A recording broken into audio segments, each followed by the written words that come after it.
The time it takes for NYCHA to fix an issue in an apartment is getting worse, according to new data analyzed by CBS News New York. Repairs now take about 400 days on average. That's a month longer than this time last year. But investigative reporter Tim McNicholas shows us how some are taking advantage of a little-known solution.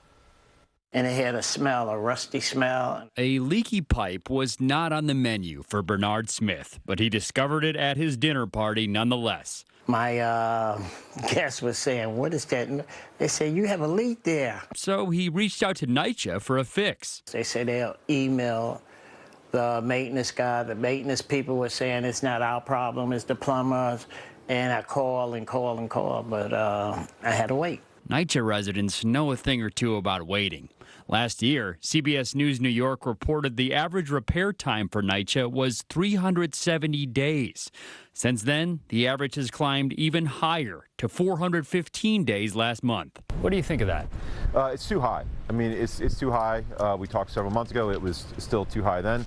We have made progress in some of our key trades like plumbers and plasterers, electricians. As NYCHA says it looks to build on that progress, it's also hoping to reduce a backlog for painting and carpentry jobs. Check for the window guards, make sure that it's safe. The Housing Authority says it's also discovering more issues and taking on more repair jobs because of a requirement as of last year to inspect every apartment each year.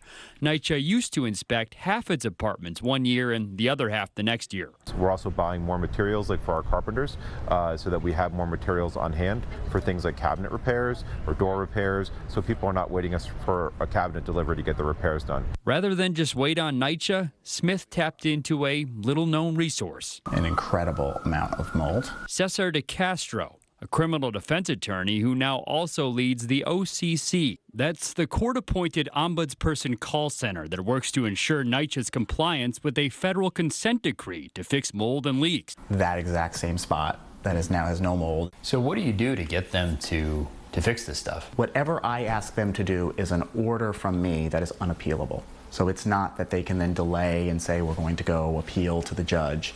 No, if I say we need to fix your apartment in 2 weeks, they have to do their best to fix the apartment in 2 weeks.